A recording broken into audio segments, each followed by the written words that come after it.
LRS పైన రాష్ట్ర ప్రభుత్వం వైఖరి నిరసనగా మెదక్ జిల్లా కేంద్రంలోని అంబేద్కర్ చౌరస్తాలో బీఆర్ఎస్ పార్టీ అధ్యక్షురాలు మాజీ ఎమ్మెల్యే పద్మ దేవేందర్ రెడ్డి పార్టీ నాయకులతో కలిసి ఎల్ఆర్ఎస్ పై ధర్నా నిర్వహించడం జరిగింది. ఈ సందర్భంగా మాజీ ఎమ్మెల్యే మాట్లాడుతూ ఎన్నికల్లో గెలవడం కోసం అడ్డగోలుగా హామీలు ఇచ్చి అధికారంలోకి వచ్చిన తర్వాత మాట మార్చడం కాంగ్రెస్ పార్టీకి అలవాటుగా మారిందన్నారు. అప్పుడు మా ప్రభుత్వం అధికారంలో ఉన్నప్పుడు అనేక అంశాలపై అడ్డగోలుగా మాట్లాడిన కాంగ్రెస్ పార్టీ ఈ రోజు మాత్రం అధికారంలోకి రాగానే నాలుక మడత పెడుతోందన్నారు. ఎల్ఆర్ఎస్ పేరుతో ప్రజలు దాచుకున్న సొమ్మును కాంగ్రెస్ పార్టీ నిలువున దోచుకోవడం కాదని ప్రశ్నించారు. పేద ప్రజల చెమట పైసలను ప్రభుత్వం కొల్లగొడుతోందని ధ్వజమెత్తారు. ప్రజల నుండి 20,000 కోట్లను దోచుకోవడానికి సీఎం రేవంత్ రెడ్డి వేసిన ఎత్తుగడ ఇదన్నారు. 2020 అక్టోబర్ 10న అధికారంలోకి వస్తే ఎల్ఆర్ఎస్ ఉచితం చేస్తామని ఉత్తమమని చెప్పిన మాటలు ఉత్తమ మాటలని అర్థమైపోయిందన్నారు. ఎల్ఆర్ఎస్ పైన పోరాటం చేస్తామన్న కోమటిరెడ్డి మాటలు కోతలుగానే మిగిలిపోయాయని విమర్శించారు. జీరో కరెంటు బిల్ అని గొప్పలు చెప్పుకుంటున్నారు, కానీ జీరో ఎల్ఆర్ఎస్ అని ఎందుకు మాట తప్పారన్నారు. డిసెంబర్ 9న రైతులకు 2 లక్షల రుణమాఫీ అన్నారు. మాట తప్పారు, మడమ తిప్పారన్నారు. రాష్ట్ర వ్యాప్తంగా 25.44 లక్షల మంది పైన ఈ భారం పడుతుంది. అయితే ఎల్ఆర్ఎస్ పై మాట మార్చిన కాంగ్రెస్ ను బొందపెట్టడం, ప్రజలు మోసం చేసిన కాంగ్రెస్ కు గోరి కట్టడం ప్రజల తరపున ప్రశ్నిస్తామన్నారు. డిమాండ్ వచ్చిన డిమాండ్ ఓకే ఓకే ఓకే అని నోటికి వచ్చిన హామీలు ఇచ్చి అవి కూడా 100 రోజుల్లో అమలు చేస్తాం, డిసెంబర్ 9న అమలు చేస్తాం, అధికారంలోకి రాగానే అమలు చేస్తాం, వాళ్ళకి శాతగాలే మేము చేస్తాం అనుకొని వచ్చిండ్రు. మరి ఏది మీ అమలు సంగతి ఎక్కడ పోయింది? మీ హామీల అమలు ఎక్కడా? ఒక్కటన్నా హామీ అమలు చేసిన గ్యారంటీలు 6 గ్యారంటీలని ఓ గ్యారంటీ కార్డు ఇస్తాం, గడప గడపకు గ్యారంటీ ఇస్తాం అన్నారు. మీ గ్యారంటీ గంగల కలుస్తుంది. ఒక్కటి కూడా సరైన రీతిలో అమలు చేసే పరిస్థితిలో కాంగ్రెస్ పార్టీ లేదు. కనీసం ఒక్కరికొక్కరికి పొంతన లేదు. గులాబీ జెండా చేతపట్టి 14 సంవత్సరాలు పోరాటం చేసి చావు నోట్లో తలబెట్టి తెలంగాణ తీసుకొచ్చిన తెలంగాణను అన్ని విధాల అన్ని రంగాలలో కూడా అభివృద్ధి పథంలో నడిపించి దేశంలోనే నెంబర్ 1 స్థానంలో తెలంగాణ నిలిపిన గౌరవ కేసీఆర్ గారు మరి మళ్ళీ ప్రజల కోసం ప్రతిపక్షంలో కూడా ప్రజల పక్షాన నిలిచి కాంగ్రెస్ పార్టీ చేస్తున్న మోసాలను ఎండగట్టడం కోసం మా ధర్నా కార్యక్రమం ఇవ్వడం జరిగింది. 10 సంవత్సరాల కాలంలో ఉన్నప్పటికీ ఇక్కడ మనకు అధిష్టానమే ప్రజల గురించి వాళ్ళకి ఏ కార్యక్రమం బాగుంటే ఆ కార్యాలు తీసుకొని ముందుకు నడడం జరిగింది. కాంగ్రెస్ పార్టీ మొన్న ఎన్నికలలో ఎట్లాగూ గెలవము, మాకు 15 సంవత్సరాల నుండి అధికారంలో లేము, ఏది మాట్లాడొచ్చు, అధికారంలోకి వచ్చేది ఉందా పేరుందా అనే ఉద్దేశం కొద్దీ ఇష్టమున్న హామీలు, అమలు కాని హామీలు, ఏది దొరికితే అదే, ఏది నోటికి వస్తే అదే అన్ని హామీలను కూడా ఇవ్వడం జరిగింది ప్రజలకు. ఏమి ఇస్తున్నాము, దీనికి ఎంత ఖర్చు అవుతుంది, ఎంత బడ్జెట్ కావాలి, మరి ఎన్ని పైసలు కావాలి, మనకి ఎంత బడ్జెట్ ఉంది అని ఉన్నోళ్ళకి ఎవరికైనా తెలుస్తాయి కదా. రాష్ట్ర పరిపాలన వ్యవస్థలో భాగస్వామ్యం వాళ్ళు ఎవరు లేరు. అందులో ఉన్నప్పటికీ కూడా ఆర్థిక విధానాలను పట్టించుకోని వాళ్ళే ఉన్నారు. కాబట్టి ఆర్థిక భారం ప్రభుత్వంలో ఆర్థికంగా ఎంత బడ్జెట్ ఉంటుంది, దానికి ఎంత ఖర్చు అవుతుంది, ఏ హామీ అమలు నోసుకుంటుంది, ఏ హామీ నోసుకోదు, ప్రజలకు ఏది అత్యవసరం, ప్రజలకు ఏది ప్రధానమైనది, ప్రజలకు ఏది బాగుంటుందనే ఆలోచన లేదు.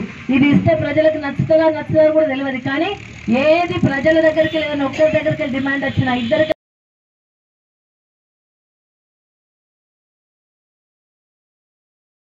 మంత్రులు మాట్లాడితే కాయమే కూడా ఒకరికి ఒకరు పొంతలు లేకుండా మాట్లాడడం జరుగుతూ ఉంది. మరి వాళ్ళను తిప్పికొట్టాల్సిన అవసరం ఉంది. ఎన్ని మాటలు మార్చిండ్రు. మెరక్కు సంబంధించి మనం 50 కోట్ల రూపాయలు గౌరవ ముఖ్యమంత్రి గారు మంజూరు చేసిపోతే అటే కాకెత్తుకుపోయింది. మిగతా రామాయణపేటకి 25 కోట్లు ఇస్తే అవి కూడా అయిపోయినాయి. గతంలో టీయూఎఫ్ఐడిస్ ద్వారా 25 కోట్లు ఇస్తే మొత్తం ఎమ్మెల్యే గారు మొత్తం మార్చేసిండ్రు. ఉన్నాయా? అవి కూడా ఉన్నాయా? మొత్తం మార్చేసిండ్రు. ఏం వర్కులు పెట్టుకుంటే మా కౌన్సిలర్లను బెదిరించడే ఉన్నది. ఇక్కడ పరిస్థితి ఇది. అట్లనే గ్రామాలకు ఇచ్చిన 15 లక్షలు కథమైపోయినాయి. మనం డిమాండ్ చేసి మనం ఇచ్చిన మెడికల్ కాలేజ్ మనం డిమాండ్ చేసినాం. ఎట్టి పరిస్థితుల్లో మెడికల్ కాలేజ్ మెదక్ రావాల్సిందే, రాకపోతే ఊకోము, తప్పకుండా వెంట పడతాం. మాకు మెడికల్ కాలేజ్ కావాలంటే జర వచ్చినట్టుందో మన చేస్తారు, వచ్చినట్టు రానట్టు డ్రామానైతే ఆడుతుండ్రు. రాకపోతే మాత్రం ఊరుకునే ప్రసక్తి లేదు. అది కేసీఆర్ గారు ఇచ్చిన మెడికల్ కాలేజ్. జిల్లాకు ఒక మెడికల్ కాలేజ్ ఇస్తే అది కేసీఆర్ గారు ఇచ్చిండ్రు. కేసీఆర్ మెదక్ జిల్లా కోసం స్పెషల్ గా ఇచ్చిండ్రు. కేసీఆర్ జిల్లా ఏర్పాటు చేసిండ్రు. కేసీఆర్ రైలుకు 180 కోట్లు ఇచ్చిండ్రు. కేసీఆర్ గారు రోడ్లు ఇచ్చిండ్రు, కలెక్టరేట్ ఇచ్చిండ్రు, కేసీఆర్ గారు జిల్లాను ఏర్పాటు చేసిండ్రు.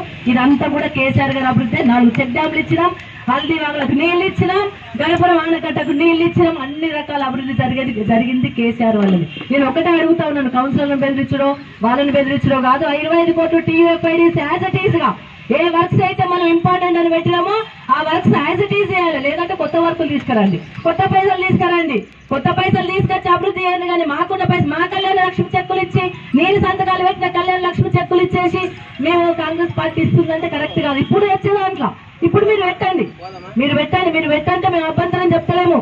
మీరు కళ్యాణ లక్ష్మి చెక్కులతో పాటు తులం బంగారం ఇవ్వండి.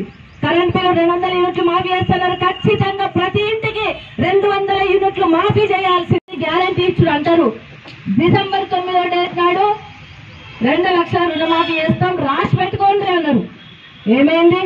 డిసెంబర్ 9 ఇంకా రాలే వాళ్ళకు, ఇంకా డిసెంబర్ 9 అనేది వాళ్ళకి ఇంకా రాలే. మొన్న జనవరికి పెన్షన్లు ప్రతి నెల ఫస్ట్ గా వేస్తామన్నారు పెన్షన్లు. జనవరి ఆయనతే కొట్టింది. జనవరిలో పెన్షన్లు వల్లే పెద్ద మనుషులు అడుగుని తెలుస్తుంది. జనవరిలో పెద్ద మనుషుల వల్లే ఒక నెల స్కిప్ చేసి పడేసిండు. ఆ పేరుతో ఈ పేరుతో అటెనక ఇటెనక వెనక ముందు అన్నారు. ఆయన నెల రోజులు ఒక నెల పెన్షన్లే రాలే. మా మహాలక్ష్మి స్కీమ్ మా అక్క చెల్లెలు అయితే అప్పుడు 2500 వస్తున్నాయంటే ఎవరికైనా అనిపిస్తుంది 2500 రూపాయలు నెలకి ఇస్తుండ్రు కదా, సరే ఓసారి చూద్దాం. మా కేసీఆర్ మంచిగానే ఉన్నాడు, అన్ని మంచి పనులు చేస్తాడు, కానీ 2500 ఇస్తారో చూద్దామని చెప్పేసి మహాలక్ష్మి స్కీమ్ నమ్మితే ఏది మీ మహాలక్ష్మి స్కీము ఎక్కడున్నది? అంటే ప్రతి ఒక్క హామీని కూడా నెరవేర్చే పరిస్థితులు లేరు. రైతు బంధు రైతులైతే వాళ్ళ కష్టం చూడలేక గౌరవ కేసీఆర్ గారు మిషన్ కాకిత ద్వారా చెరువులు మంచిగా వేసి చుక్క ఒడిసి పట్టి ఆ చెరువులను మంచిగా వేసి నీళ్ళిచ్చి కాళేశ్వరం ప్రాజెక్టు నీళ్ళిచ్చి రైతు బంధు కూడా రైతులకు పెట్టుబడికి అప్పుల పాలు కావద్దని చెప్పి ఎకరానికి 5,000 రూపాయలు ఇస్తే మేము 15,000 ఇస్తాం, మేము 20,000 ఇస్తాం, మేము 30,000 ఇస్తాం అని మాట ఇచ్చి ఎలక్షన్లు ఏరు దాటదాకా ఓడమల్లప్ప, ఏరు దాటంగానే ఓడమల్లప్ప దాకా తెప్పను దాటిచ్చిన తెప్పని తగలబెట్టే రకం లెక్క మీరందరూ కూడా కాంగ్రెస్ పార్టీ వాళ్ళందరూ కూడా ఈ విధంగా ప్రజలను మోసం చేస్తా ఉన్నారు. రూపం ప్రజల మంచిగా ఉంటేనే ప్రజల ఇచ్చిన హామీలు నిలబెట్టుకోవాల్సిందే. నిలబెట్టుకోకపోతే ప్రజల పక్షాన్ని నిలబెడతాం. మాకు ధర్నాలు కొత్త కాదు, ఈ రాష్ట్ర రోకలు కొత్త కాదు, ఉద్యమాలు కొత్త కాదు. 2001లో జెండా పట్టినప్పుడే డిసైడ్ చేసుకొని వచ్చినాం. ప్రజల పక్షాన్ని నిలబెడతాం. ప్రజలకి ఏ హామీ ఇచ్చినామో ఆ హామీ నెరవేరుస్తామన్నాం. తెలంగాణ చేస్తామని చెప్పినాం, తెలంగాణ తెచ్చి ప్రజల చేతిలో పెట్టినాం. అభివృద్ధి చేస్తామన్నాం, జిల్లాలు ఏర్పాటు చేసి అభివృద్ధి చేసినాం. నీళ్ళు ఇస్తామన్నాం, ఇచ్చినాం. రేపు రాబోయే కాలంలో కూడా ప్రతిపక్షంలో కూర్చున్నప్పటికీ కూడా ప్రజల తీర్పును శిరసావహిస్తాం. తప్పకుండా ప్రతిపక్ష పాత్ర పోషిస్తాం. ప్రతి హామీని అమలయ్యేంత వరకు కూడా ఊరుకునే ప్రసక్తి లేదు. ఆషామాషిగా తీసుకోం, మేము ప్రజల పక్షాన నిలబడతాం. ఇప్పటికే ప్రజలందరూ కూడా అంటా ఉన్నారు, అమ్మ రైతు బంధు వల్లే జర ఏమన్నా చెయ్యండి. ఎల్ఆర్ఎస్ గురించి రేవంత్ రెడ్డి గారు ఏం మాట్లాడిండ్రు?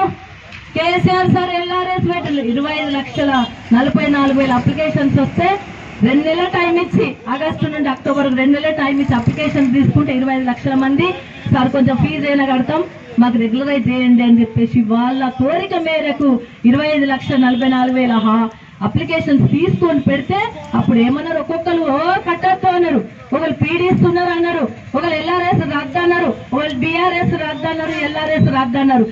ఏకంగా ముఖ్యమంత్రి గారైతే రేవంత్ రెడ్డి గారైతే కేసీఆర్ గారు ఎంఆర్ఎస్ కూడా చేస్తారు, మ్యారేజ్ రిజిస్ట్రేషన్ స్కీమ్ కూడా పెడతారని మాట్లాడిండు. మరి ఇవాళ నువ్వేం చేస్తున్నావు రేవంత్ రెడ్డి గారు? మీరేం చేస్తుంది? ఇప్పుడు ఎల్ఆర్ఎస్ 31 లోపల కట్టపోతే కట్టుందని చెప్పేసి మళ్ళీ నోటీస్ ఇచ్చి మళ్ళీ వాళ్ళకి అప్లికేషన్ ఇచ్చి పెట్టుకున్న వాళ్ళందరికీ డబ్బులు కట్టించుకుంటున్నారు కదా. మరి ఎందుకు రద్దు చేస్తామని మాట ఇచ్చిన ఆమె ఏమైంది? అందుకే ఈ రోజు ధర్నా, అందుకే ఈ రోజు ఆమె నెరవేరేంత వరకు ఎట్టి పరిస్థితిలో ఎల్ఆర్ఎస్ డబ్బులు కట్టాల్సిన అవసరం లేదు. ఎల్ఆర్ఎస్ కు డబ్బులు కట్టించుకుంటే ఊరుకునే ప్రసక్తే లేదు.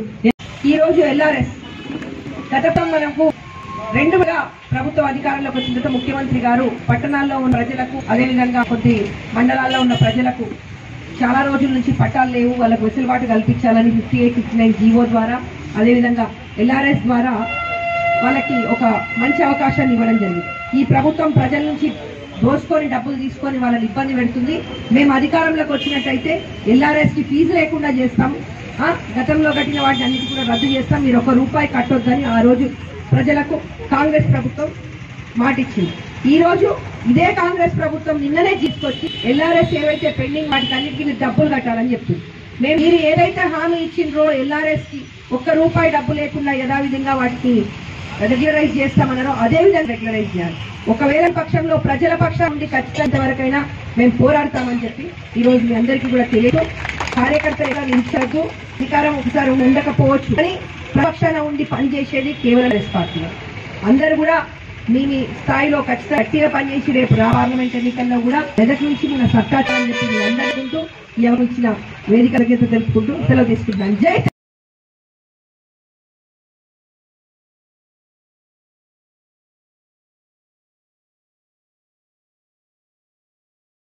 కేవలం ఒక 3 నెలల లోపలనే ఈరోజు మళ్ళీ రోడ్డు పైకి వచ్చి ప్రభు నిలదీయాల్సిన పరిస్థితి మళ్ళీ ఏర్పడింది.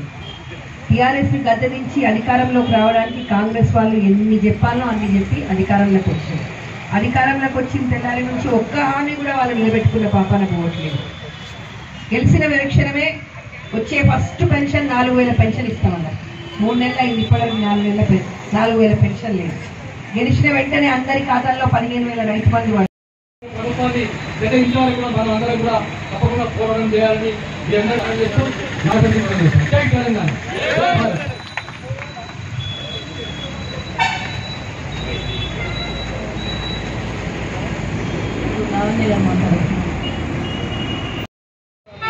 ఎల్ఆర్ఎస్పై నిరసన కార్యక్రమం ఈరోజు మెదక్ పట్టణంలో మెదక్ నియోజకవర్గంలో నిర్వహించడం జరుగుతూ ఉంది. పద్మాదేవేందర్ రెడ్డి గారి ఆధ్వర్యంలో కాంగ్రెస్ పార్టీ ఏదైతే మేనిఫెస్టోలో రేపు మా పార్టీ అధికారంలోకి వస్తే ఎల్ఆర్ఎస్ ఎత్తేసి ఉచితంగా రిజిస్ట్రేషన్ చేస్తామని ఆ రోజు హామీ ఇవ్వడం జరిగింది.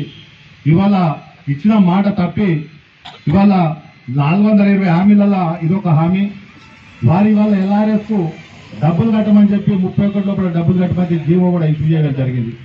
ఇవాళ దాంతో ఎల్ఆర్ఎస్ పై 20,000 కోట్ల రూపాయలు సామాన్య ప్రజల నుంచి నిరుపేదల నుంచి డబ్బులు వసూలు చేయాలన్న ఆలోచనతో ఇవాళ కాంగ్రెస్ ప్రభుత్వం ఉంది. కాబట్టి దానికి నిరసనగానే ఈ కార్యక్రమం చేపట్టడం జరిగింది. ఆ రోజు బీఆర్ఎస్ పార్టీ ఎల్ఆర్ఎస్ పెడతామంటే కోమటిరెడ్డి వెంకరెడ్డి ఏమో కోర్టు పోతాడు, నో ఎల్ఆర్ఎస్ నో బీఆర్ఎస్ అని ఉత్తమ్ కుమార్ రెడ్డి మాట్లాడతాడు. ఆ రోజు సీతక్క మాట్లాడుతుంది, బట్టి విక్రమార్క మాట్లాడతాడు. నిరుపేదలైన పేదల దగ్గర వసూలు చేస్తారా అని చెప్తారు. ఇవాళ కాంగ్రెస్ పార్టీ అధికారంలోకి రాగానే 20,000 కోట్లు దండుకోవడానికి ఇది ఒక ఎత్తుగడ. కాబట్టి మనకు గ్రామాలలో చెప్పండి, ప్రతి కార్యకర్త కూడా అందరికీ చేరవలసిన విషయం ఏంటంటే మనం ఎల్ఆర్ఎస్ కట్టవలసిన అవసరం లేదు. తప్పకుండా వాళ్ళు దిగొచ్చే వరకు మనం బీఆర్ఎస్ పార్టీ తరఫున ఉద్యమాలు చేస్తూనే ఉందామని చెప్పి తెలియజేసుకుంటా ఉన్నా. ఇవాళ 6 గ్యారెంటీలు అని చెప్తా ఉన్నారు. మహాలక్ష్మి స్కీమ్ అయితే లేనే లేదు, రైతు బంధు ఇంతవరకు పడలేదు. ఇవాళ గ్రామాలలో చూసాక మహాలక్ష్మి ఎప్పుడు వస్తుందని చెప్పి మా మహిళా సోదరి మనులు ఎదురు చూస్తా ఉన్నారు. ఇలా గ్యాస్ సిలిండర్ కు ఫుల్ అమౌంట్ పెట్టి 1,200 పెట్టి సిలిండర్ తెచ్చుకుంటే తర్వాత రియంబర్స్మెంట్ బ్యాంక్ లో జమ చేస్తామని చెప్తా ఉన్నారు. ఇవాళ బస్సుల విషయం అయితే అందరు చెప్పారు, బస్సులు తగ్గిస్తే ఆడలు కొట్టుకుంటారు, కనీసం డ్రైవర్ కండక్టర్ దిగి పారిపోయే పరిస్థితి ఉంది ఇవాళ బస్సుల విషయం చూసినట్టయితే.